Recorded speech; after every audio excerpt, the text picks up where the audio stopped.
కావచ్చు. So okay, ఆయన విశ్లేషణ చేస్తూ ఉంటారు. అటువంటి విశ్లేషణలు చాలా వస్తూ ఉంటాయి. ఇద్దరి మధ్య జరిగిన మీటింగ్స్ను ప్రొఫెసర్ నాగేశ్వర్ గారే కాదు, ఇంకా వేరే వాళ్ళు కూడా చాలా మంది లోపల ఏం జరిగిందో తెలిసినట్టు నేను కూడా బహుశా విశ్లేషణ చేస్తుంటా, వేరే వాళ్ళు కూడా చేస్తుంటారు. దానికి ఆయన విత్డ్రా చేసుకున్నారు, అయిపోయింది. అక్కడ ప్రొఫెసర్ నాగేశ్వర్ తెలంగాణ వాడైనందుకు ఆయన మీద కుట్ర పన్నారు. ఇంకెంతకాలం ఆంధ్ర అన్న నేను తప్పుపడతా.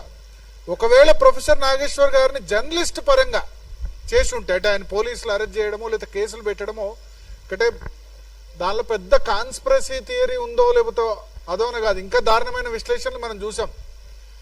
సో జర్నలిస్ట్ గా గనక ఒకవేళ ప్రొఫెసర్ నాగేశ్వర్ గనక round table press club meeting పెట్టుంటే డెఫినెట్ గా సపోర్ట్ చేసి ఉండేవాళ్ళ కదా. ఎందుకంటే ఏ జర్నలిస్ట్ కైనా రావచ్చు, చేసిన విశ్లేషణ బట్టి కేసు పెడతా అంటే ఆయన బూతులు మాట్లాడలే, బ్లాక్ మెయిల్ చేయలే. బూతులు మాట్లాడిన వాళ్ళు, బ్లాక్ మెయిల్ చేసిన వాళ్ళు, ఇంకా చాలా దారుణమైన జర్నలిస్టులు ఉన్నారు కదా. సో జర్నలిస్ట్ గా గనక ప్రొఫెసర్ నాగేశ్వర్ రౌండ్ టేబుల్ పెట్టుంటే మేమందరం కూడా సపోర్ట్ చేసి ఉండేవాళ్ళం. తర్వాత సరే, పవన్ కళ్యాణే స్వయంగా క్లారిఫై చేశారు, కేసులు పెట్టట్లేదు, ఎస్ మేము హట్ అయినాం దానివల్ల అని చెప్పారు. ఆయన కూడా విత్డ్రా చేసుకున్నారు. కానీ దానికి తెలంగాణకు సంబంధం ఏంది? ఇప్పుడు నేను తెలంగాణలో ఉండి ట్రంప్ గురించి కూడా చేస్తున్నా విశ్లేషణ. నన్ను అమెరికా వాళ్ళు లేకపోతే నా వీసా రిజెక్ట్ చేస్తే తెలంగాణ వాడిని అయినందుకు వీసా రిజెక్ట్, ఎందుకంటే ట్రంప్ పెట్టాడు కదా సోషల్ మీడియాలో కామెంట్స్, అమెరికన్ గవర్నమెంట్స్ పెడితే వీసా రిజెక్షన్ ఇవన్నీ జాగ్రత్త, స్టూడెంట్స్ కూడా జాగ్రత్తగా ఉండాలని చెప్పాడు కదా. సో తెలంగాణ వాడిని అయినందుకు కాదు కదా, వ్యతిరేకంగా పోస్టులు పెట్టింది కదా. సో అక్కడ తెలంగాణ ఆంధ్ర కాకుండా జర్నలిస్ట్ ఇష్యూగా చూస్తుంటే అయిపోయి ఉండేది. ఆయన వెళ్ళి ఆంధ్ర రాజకీయాల మీద అనలైజ్ చేసినప్పుడు డెఫినెట్ గా మరి తెలంగాణ వాళ్ళు తెలంగాణ రాజకీయాలు అనలైజ్ చేయాలి, ఆంధ్ర రాజకీయాలు అనలైజ్ చేయకూడదు. సో ఎక్కడి నుంచి వచ్చింది, ఎక్కడి దాకా వచ్చింది, దాని నుంచి వచ్చి పవన్ కళ్యాణ్ తిట్టడం. పవన్ కళ్యాణ్ నేను అబ్జర్వ్ చేస్తున్నా, సనాతన ధర్మం అని మాట్లాడినప్పటి నుంచి టార్గెట్ చేస్తున్నారు లెఫ్ట్ ఎకో సిస్టమ్. అంతకుముందు లేదు, 2019లో ఆయన సిపిఎం తో పొత్తు పెట్టుకున్నారు మరి కదా, చెగువేరే ఫొటోస్ పెట్టుకున్నారు, గద్దర్తో సన్నిహితంగా తిరిగారు. 19లో అలయన్స్ విత్ సిపిఎం ఇద్దరితో అలయన్స్, అఫీషియల్ అలయన్స్ ఉంది 2019లో. అప్పుడేం టార్గెట్ చేయలేదు. ఎప్పుడైతే సనాతన ధర్మం అని గత కొద్ది రోజులుగా మాట్లాడుతున్నారో అప్పటి నుంచి టార్గెట్ అయిపోయినారు లెఫ్ట్ ఎకో సిస్టమ్ కు ప్రత్యేకంగా. సో ఇక్కడ అది టార్గెట్ చేసింది ఎప్పుడు సమయం వస్తుందా అని వెయిట్ చేసి టార్గెట్ చేస్తున్నారు. టార్గెట్ చేసి పవన్ కళ్యాణ్ తెలంగాణ మీద దాడి. జూన్ 2వ తేదీన పవన్ కళ్యాణ్ నవనిర్మాణ సభ అని పెడతా అనుకున్నారు. ఆయన సమైక్యాంధ్ర సభ పెడదాం అనుకున్నారు. ఇక్కడ కాదు కదా, తెలంగాణ నవనిర్మాణం అన్నారు, తెలంగాణ కొత్త నిర్మాణం అన్నారు, సామాజిక తెలంగాణ అన్నారు, లేకపోతే తెలంగాణ బంగారు తెలంగాణ అన్నారు, నవనిర్మాణం అని చెప్పారు. దానికి సభ ఎందుకు నిరాకరించాలి కాంగ్రెస్ ప్రభుత్వం? ఎందుకంటే అప్పుడు రేవంత్ రెడ్డి అంతకుముందే ఎన్టీఆర్ విగ్రహం ఆవిష్కరించారు, దాన్ని డిఫెండ్ చేసుకున్నారు. ఎన్టీఆర్, ఇందిరమ్మ, అంబేద్కర్ ముగ్గురు గొప్పవాళ్ళు అన్నారు.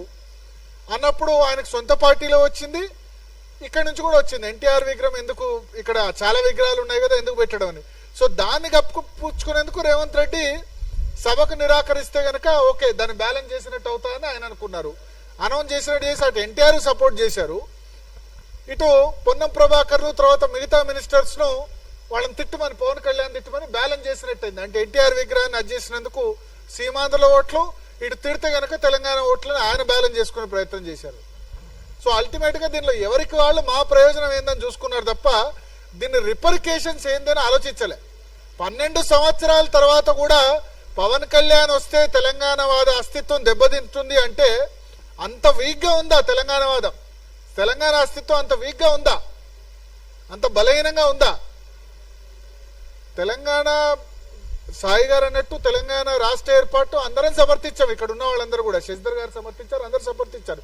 ఎందుకంటే భారత రాజ్యాంగానికి లోబడి ప్రత్యేక రాష్ట్రాన్ని ఏర్పాటు అనేది భారత రాజ్యాంగానికి లోబడి ఉంది. సో రాజ్యాంగం లోబడి ఉంది కాబట్టి ఆర్ఎస్ఎస్ సపోర్ట్ చేసింది, ఏబీపీ సపోర్ట్ చేసింది. Even though RSU Jayashankar sir అన్నారు, ఆర్ఎస్యు నుంచి ఆర్ఎస్ఎస్ వరకు అందరు సపోర్ట్ చేశారని చెప్పారు.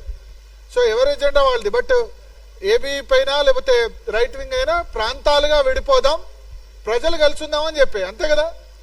సో రెండు చోట్ల కేవలం సేమ్ స్టాండ్ వినిపించింది భారతీయ జనతా పార్టీ లేకపోతే రైట్ ఎక్కువ సిస్టమ్ మాత్రమే. ప్రాంతాలుగా విడిపోదాం, ప్రజలుగా కలిసి ఉందాం. ఏబీపీ అక్కడ ఎస్ఎఫ్ఐ లేదా ఎన్ఎస్యుఐ అక్కడ ఉద్యమాలు ఇక్కడ ఉద్యమాలు చేశాయి. బట్ అఖిల భారతీయ విద్యార్థి పరిషత్ మాత్రం నా రక్తం నా తెలంగాణ అని రక్తం ఇచ్చి తెలంగాణ చేయాలని చేసింది. సో అక్కడ ఆంధ్ర ప్రాంత ఏబీపీని కూడా కన్విన్స్ చేసింది. అది కదా రైట్ కన్విన్షన్. ప్రాంతాలుగా విడిపోదాం, ప్రజలుగా కన్విన్స్ చేద్దాం. సో నిజానికి చెప్పాలంటే 11 సంవత్సరాలుగా 10 సంవత్సరాలుగా ఎటువంటి అన్టువర్డ్ ఇన్సిడెంట్ జరగలేదు. మొదటి సమైక్యాంధ్ర ఉన్నప్పుడు కూడా ఏబీపీ అక్కడ సమైక్య. సో ఇక్కడ చాలా క్లియర్, ఇక్కడ 11 సంవత్సరాలుగా ఎటువంటి అన్టువర్డ్ ఇన్సిడెంట్ జరగలేదు. ఒక మొదటి 1.5 year కొంత టెన్షన్ ఉండే, బట్ ఆ ఓటుకు నేటు కేసు దాని తర్వాత అయిపోయింది. ఒక విధంగా కేసీఆర్ బీఆర్ఎస్ గవర్నమెంట్ రూలింగ్ కూడా మెచ్చుకోవాలి. ఎందుకంటే వాళ్ళు ఏం చేస్తారో అని అనుకున్నారు, బట్ ఏం చేయకుండా ఇన్వెస్ట్మెంట్స్ మిగతా అన్ని కాన్సన్ట్రేట్ చేశారు. ఎటువంటి ఇబ్బంది కలిగించలేదు. 2015 తర్వాత ఒక విధంగా ఎటువంటి ఆంధ్ర తెలంగాణ అన్న ఫీలింగ్ రాకపోవడం వల్ల హైదరాబాద్ చాలా గ్రో అయింది. ఇవాళ దేశంలో రంగారెడ్డి జిల్లా తలసరి ఆదాయంలో నెంబర్ 1. రంగారెడ్డి జిల్లా తలసరి ఆదాయంలో నెంబర్ 1 ఎట్లా అయింది? అందరు కృషితో అయింది. తెలంగాణ నుంచి వచ్చిన వాళ్ళు, ఆంధ్ర నుంచి వచ్చిన వాళ్ళు, నార్త్ ఇండియా నుంచి వచ్చిన వాళ్ళు, ఎస్పెషల్లీ నార్త్ ఇండియన్స్ అందరూ కూడా ఇక్కడే దీన్ని చాలా మంది లైక్ చేశారు. జేఎం లెంగ్డో లాంటి వాళ్ళు, వేరే ఈశాన్య రాష్ట్రాల నుంచి వచ్చిన వాళ్ళు కూడా ఇక్కడ వచ్చి సెటిల్ అయిపోయినారు. హైదరాబాద్ తమదే అనుకుంటున్నారు వాళ్ళు.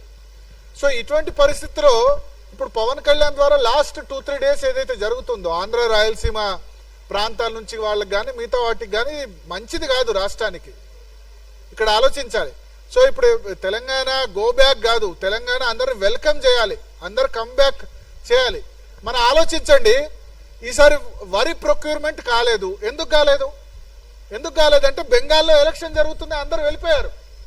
మనకు నాట్లు వేసేందుకు లేకపోతే హమాలీలు చేసేందుకు బెంగాల్ నుంచి, బీహార్ నుంచి, జార్ఖండ్ నుంచి వస్తున్నారు. మనకు హమాలీలు లేకపోతే లారీలు ఇవన్నీ దొరకకపోవడానికి కారణం ఏంటంటే బెంగాల్ వాళ్ళు అక్కడ ఓటింగ్ ఉందని చెప్పి వెళ్ళిపోవడం వల్ల ఆ ఇంపాక్ట్ పడ్డది తెలంగాణ మీద. మన కార్పెంటర్, ప్లంబింగ్ వరకు బీహార్, యూపీ నుంచి వచ్చిన వాళ్ళు చేస్తున్నారు. తర్వాత వంట మనకు మాస్టర్స్ ఎక్కడ కూడా ఇప్పుడు దొరకట్లేదు తెలంగాణలో, అంతా కూడా ఒడిశా నుంచి వచ్చిన వాళ్ళు చేస్తున్నారు. వీళ్ళంతా కూడా తెలంగాణ జీడిపిలో, తెలంగాణ గ్రోత్ లో భాగస్వామ్యం అవుతున్నారు.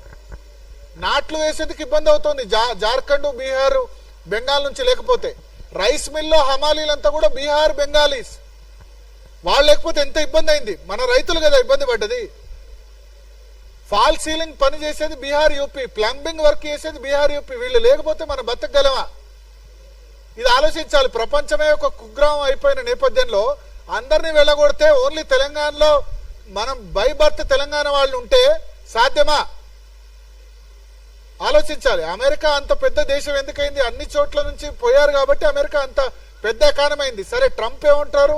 మా ఉద్యోగాలు మాకు కావాలంటారు. తెలంగాణ ఉద్యోగాలు తెలంగాణ కావాలని అడగండి, ప్రభుత్వ ఉద్యోగాల్లో ఆట అడగండి, దానికి ఇబ్బంది లేదు. కానీ ఇక్కడ ప్రజలు రావద్దు, వాళ్ళు సభలు సమావేశాలు పెట్టుకోవద్దు. ఇది ఎంత మేరకు కరెక్ట్ ఆలోచించాలి. సో తెలంగాణకు ఇక కావాల్సింది ఏంటంటే అందరి కంట్రిబ్యూషన్ కావాలి, అన్ని రాష్ట్రాల వాళ్ళు ఇక్కడ రావాలి. మార్వాడి గో బ్యాక్ అన్నప్పుడు నేను చెప్పా, మార్వాడి గో బ్యాక్ కాదు, మార్వాడి వెల్కమ్. ఇంకెంతమంది వస్తారు రండి. మార్వాడీలను చూసి మనం కూడా నేర్చుకోవాలి కదా, వాళ్ళ కష్టపడే గుణాన్ని మనం కూడా నేర్చుకోవాలి కదా.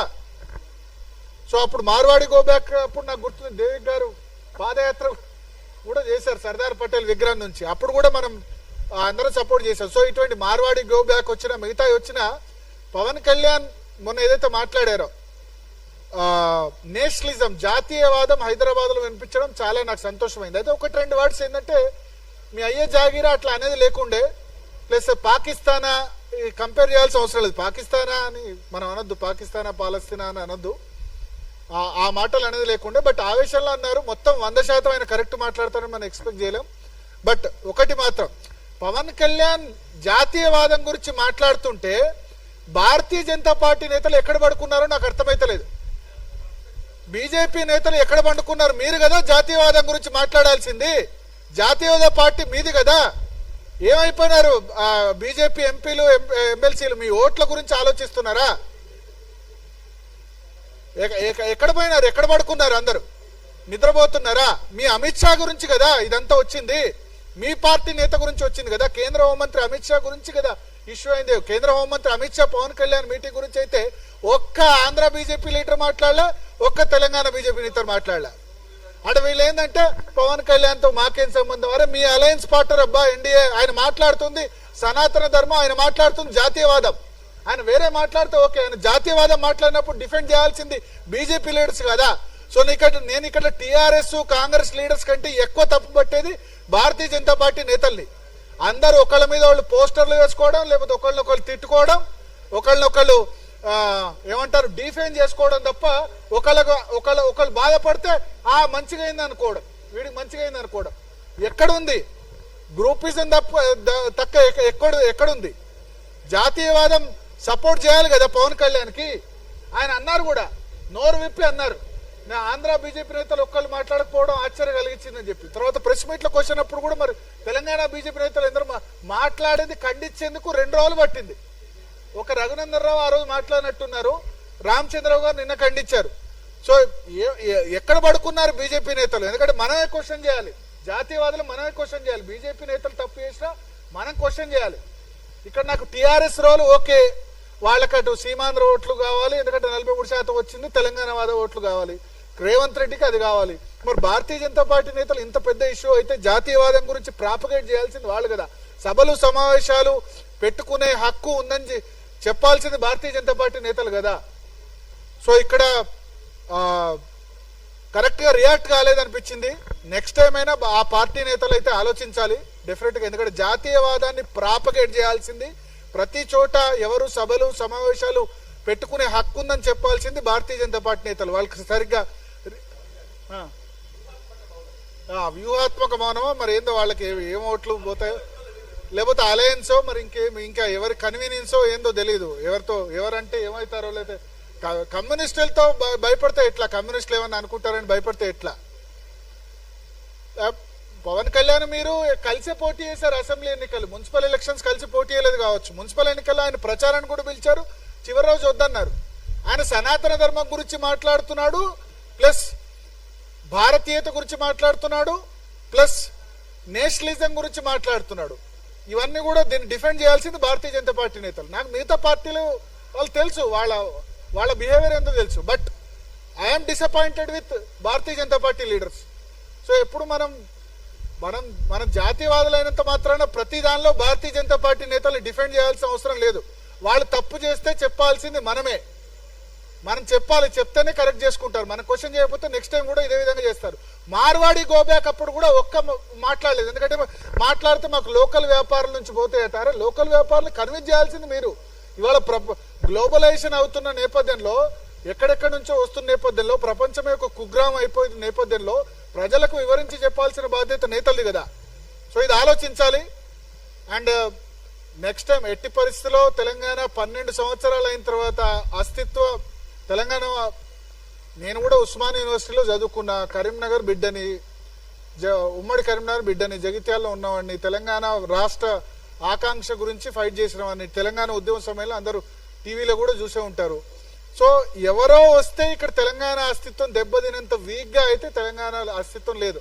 డెఫినెట్ గా తెలంగాణ అస్తిత్వం దెబ్బతింటే మేమే ముందుండి ఫైట్ చేస్తాం. తెలంగాణ భూమిపుత్రులకే కేటీఆర్ ఒక మాట అన్నారు, భూమిపుత్రులకు అధికారం రావాలి, భూమిపుత్రులకు ఉద్యోగాలు దక్కాలి. ఆ విషయంలో, ఎందుకంటే నీళ్లు నిధులు నియామకాల విషయంలో వచ్చింది. సో వాటర్లో అన్యాయం జరిగింది, ఆ మాట వాస్తవమే. కృష్ణా గోదావరి నీళ్ళలో అన్యాయం జరిగింది వాస్తవం. దా విషయంలో ఉంటే రౌండ్ టేబుల్ ముందుండి పోరాడదాం. బట్ ఇక్కడ సభలు సమావేశాలు పెట్టొద్దు, ఆంధ్ర రాయలసీమ వాళ్ళు రావద్దు, మార్వాడి గోబ్యాక్ అంటే మాత్రం డెఫినెట్ గా జాతీయవాదులందరూ కూడా ఎవరు కూడా ఊరుకునే ప్రసక్తి లేదు. Thank you.